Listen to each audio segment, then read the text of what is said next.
Very good morning, very good afternoon, very good evening. कैसे हो बेटा आप लोग? तो बच्चों आज हम लोग उस चैप्टर को थोड़ा आगे बढ़ाते हैं जिसका नाम है नेचुरल डिजास्टर, है ना बच्चों?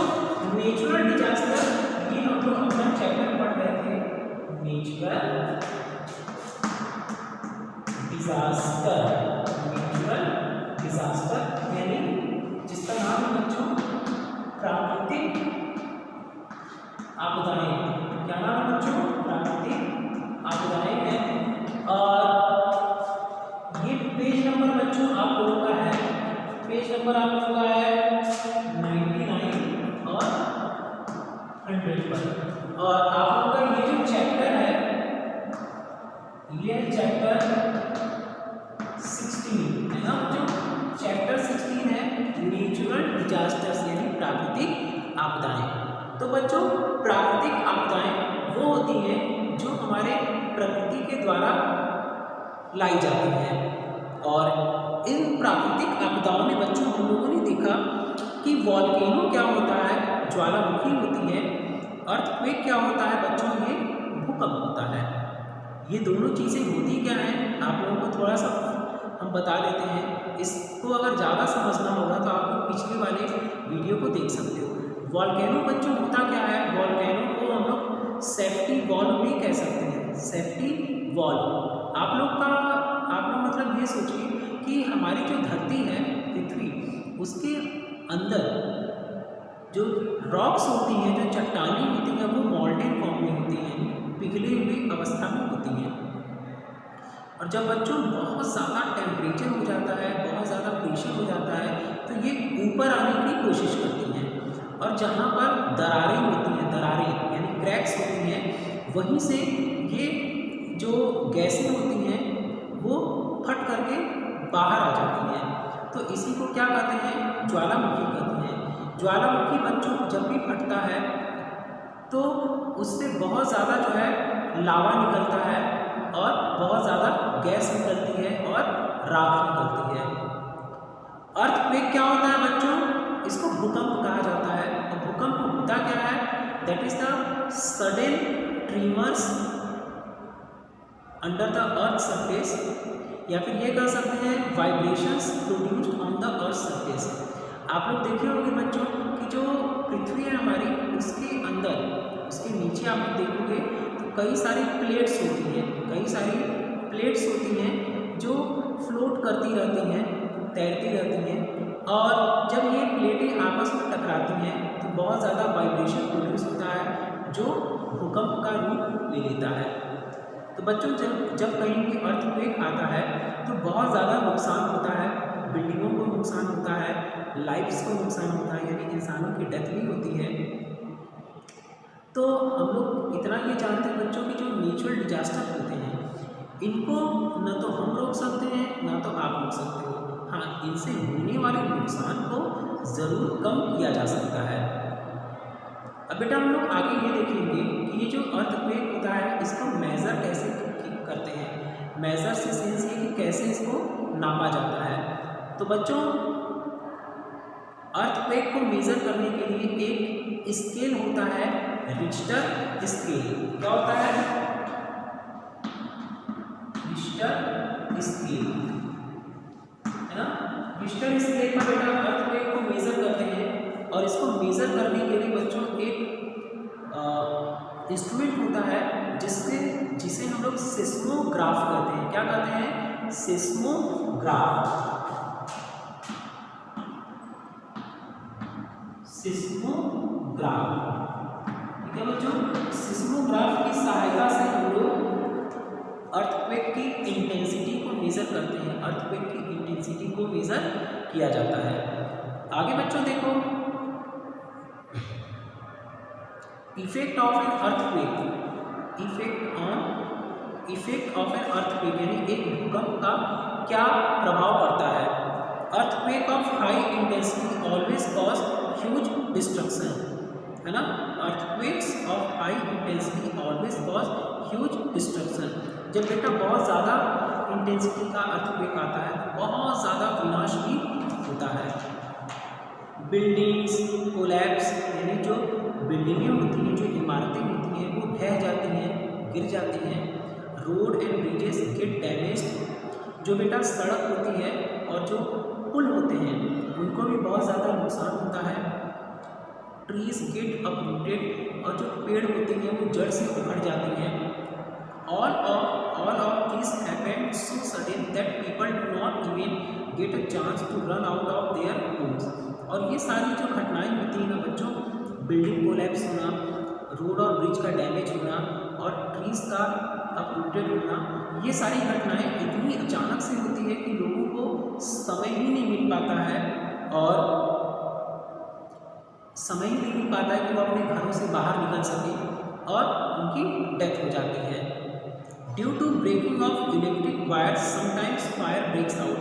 और बच्चों आप लोग ये भी देखे होंगे जब भूकंप आता है तो बिजली के तार जो है वो भी टूट जाते हैं और जिसकी वजह से आग भी लग जाती है। Undersea earthquakes sometimes cause tsunami that can even widespread destruction. और बच्चों जब समुद्र के अंदर सी के अंदर जब अर्थक्वेक आता है ना बच्चों, तो वो सुनामी का रूप ले लेता है। देखिए बच्चों, सुनामी के बारे में आप लोगों को नहीं पढ़ना है, तो आप लोग बस इतना जान लीजिए कि जब सी बेड्स यानी समुद्र के अंदर बच्चों जब अर्थक्वेक आता है तो वो सुनामी का रूप ले लेता है। और जब सुनामी आता है तो ये तो बहुत ज़्यादा विनाश करता है। क्लियर ना? आगे चलिए। Tsunami are popularly known as tidal waves. Tsunami को क्या कहा जाता है? टाइडल वेव्स भी कहा जाता है। सुनामी को बच्चों टाइडल वेव्स भी कह सकते हैं, but they have nothing to do with tides. लेकिन टाइड्स को इससे कोई नुकसान नहीं होता है। These are called tidal waves because they look like high tides। बच्चों इनको टाइडल वेव्स इसलिए कहा जाता है क्योंकि ये हाई टाइड्स की तरह लगती हैं। इसमें क्या होता है बच्चों, जब अर्थक्वेक आता है समुद्र के अंदर सी बेड्स में, तो जो वाटर होता है सी का, इनकी लहरें बहुत ऊंची उठती हैं, है ना। लगभग 10 मीटर से 15 मीटर तक ऊंची उठती है सुनामी की लहरें। और ये कोस्टल एरिया में यानी समुद्र तट के आसपास के लोग जो रीजन है, जो एरिया है, उसमें ये पानी घुस जाता है और बहुत ज़्यादा लोगों को नुकसान भी होता है। These are called tidal waves because they look like high tides, landslides under sea, earthquakes, volcanic eruptions, etc. cause tidal waves और सुनामी। तो बच्चों लैंडस्लाइड जो धरती के अंदर होता है,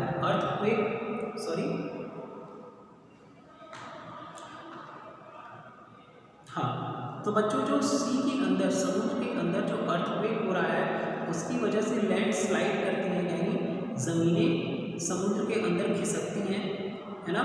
और वॉल्केनिक इरप्शन भी कई बार हो जाता है जिसकी वजह से टाइडल वेव्स प्रोड्यूस होती हैं। Large amount of water moves at a great speed in tidal waves.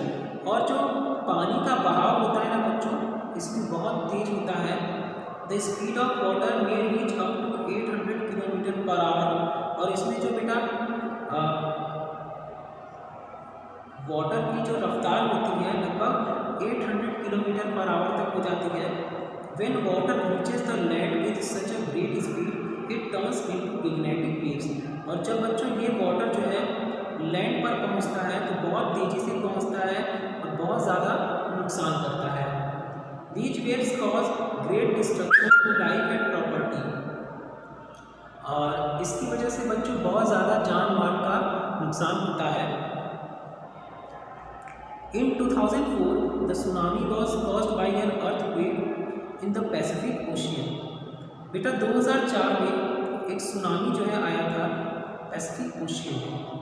Almost 2 lakh people died in India, Sri Lanka and Indonesia. और लगभग 2 लाख लोग जो है मारे गए थे भारत देश में, श्रीलंका में और इंडोनेशिया में। तो बच्चों ये जो चैप्टर था हम लोगों को इससे सीख क्या मिलती है ना, कि पहली बात तो ये कि नेचुरल डिजास्टर जो है ये ऐसे हैं डिजास्टर जिनको हम और आप नहीं रोक सकते, लेकिन इनसे होने वाले नुकसान को रोका जा सकता है। दूसरी बात ये कि अगर कभी भी अर्थक्वेक हुआ, वॉल्केनिक इरप्शन हुआ या फिर सुनामी आता है, तो ऐसे हमको कदम उठाने चाहिए जिससे हम लोग अपनी सुरक्षा कर सकें, है ना, अपनी सुरक्षा कर सकें और दूसरों की भी सुरक्षा कर सकें। तो इसमें बच्चों ये भी देखा जाता है कि जब ऐसी कोई घटनाएं होती हैं तो इसमें आप घबराएं नहीं, बिल्कुल भी ना घबराएं, थोड़ा सा धैर्य से काम लीजिए और अपना दिमाग का इस्तेमाल करिए कि कब कैसे कदम उठाने हैं जिससे कि इन प्राकृतिक आपदाओं से होने वाले नुकसान को कम कर सकें और इनसे बच सकें। जैसे बच्चों भूकंप कभी आता है, जब भी कभी भूकंप आए तो अलमारी हुई या खिड़की हुआ, इन लोगों के पास आप मत खड़े होइए, आप सीधे घर के बाहर निकल जाइए और ओपन ग्राउंड में जा कर के बैठ जाइए। ओपन ग्राउंड में जा कर के बैठ जाओ और ये भी देखो कि आसपास कोई बिल्डिंग ना हो। दूसरी बात बेटा, इलेक्ट्रिक पोल्स जो होते हैं उसके पास आप मत खड़े होइए, हो सकता हो कि भूकंप की वजह से वो आपके ऊपर गिर जाए तो आपको नुकसान हो सकता है। आई बात समझ में? और कहीं भी जैसे टेबल हुआ आपका या चौकी हुआ, अगर आप घर में हो नहीं निकल सकते हो तो उसके अंदर आप छिप सकते हो, जिससे कि आपके सिर पर कोई भारी सामान नहीं गिरेगा और आप चोट लगने से बच सकते हो। तो ये कुछ ऐसे कदम हैं जिनको हम लोग इन परिस्थितियों में उठा सकते हैं। वॉल्केनिक इरप्शन बच्चों होता है जब ज्वालामुखी फटती है, तो हम लोगों को थोड़ा सा सावधानी बरतनी चाहिए और ऐसी जगह जाने से मतलब ऐसी जगह बिल्कुल भी नहीं जाना चाहिए जहाँ पर ज्वालामुखी फटता है या फिर ज्वालामुखी फटा रहता है। आई बात समझ में बच्चों? तो बेटा अब ये चैप्टर आप लोगों का फिनिश होता है, थोड़ा सा हम लोग बुक वर्क कवर करते हैं। देखिए क्या कुछ है आपके बुक वर्क में। कुछ बुक वर्क आज हम लोग देख लेंगे, कुछ बुक वर्क नेक्स्ट सेशन में देख लेंगे। So guys,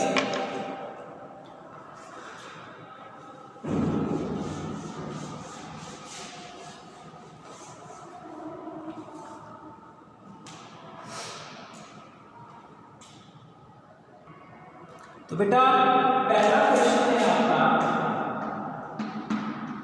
it is not a natural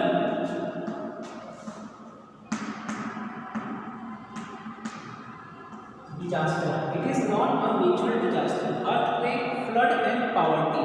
तो बेटा इनमें से कौन है जो प्राकृतिक आपदा नहीं है? अर्थक्वेक यानी भूकंप होता है, फ्लड यानी बाढ़ होता है, और ये दोनों बच्चों हमारी प्रकृति में होती हैं। लेकिन ये जो गरीबी है, पॉवर्टी, पॉवर्टी मतलब गरीबी होता है, ये हमारे इंसानों के द्वारा पैदा की जाती है। तो पॉवर्टी आपका जो है वो नेचुरल डिजास्टर नहीं है। बेटा ऑप्शन सी इसमें करेक्ट है आपका, ऑप्शन सी पॉवर्टी। पॉवर्टी मतलब होता है बच्चों गरीबी, ये आपका सही आंसर है। दूसरा बेटा question, only active volcano in the Indian subcontinent, in the Indian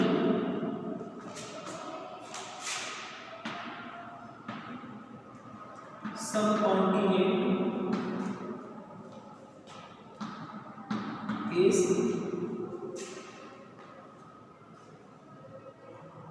बेटा माउंट वेसुवियस।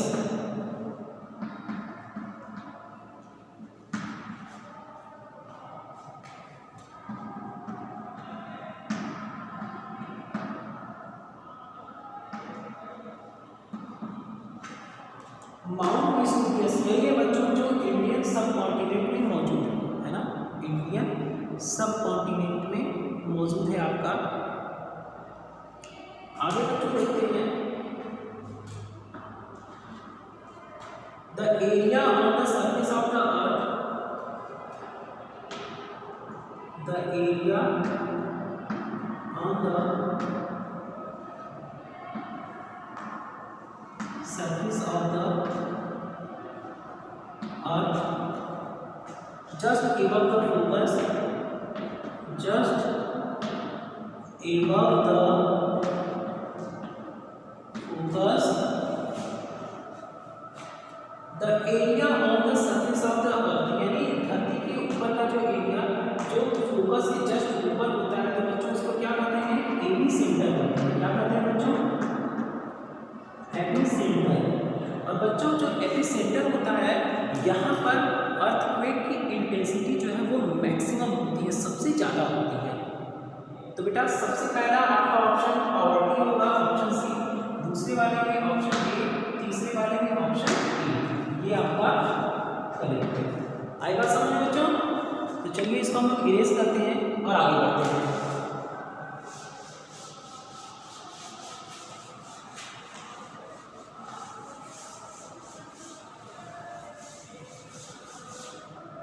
तो बच्चों चलो फोर्थ क्वेश्चन आता है, when the volcano erupts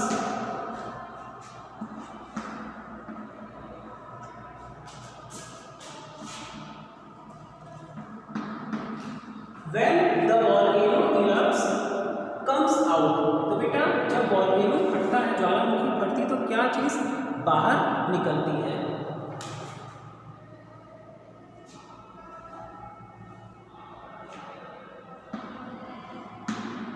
lava.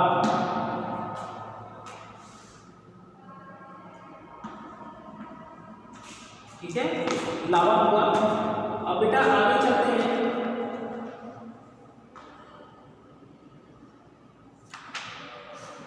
A volcano has no lava supply, it is a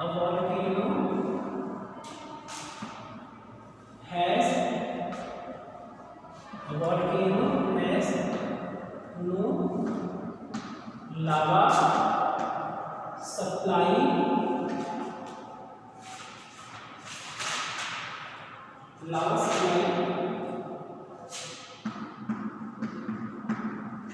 it is C, extinct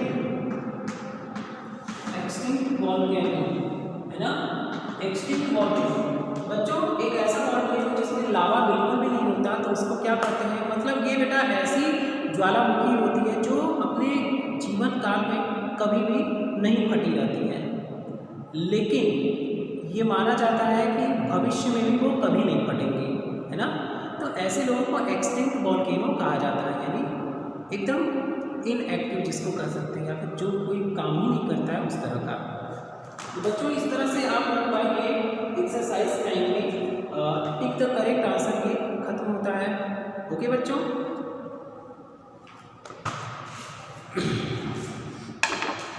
option B इसमें लावा होगा और last वाले में ऑप्शन सी एक्सटिंक्ट वॉल्केनो होगा।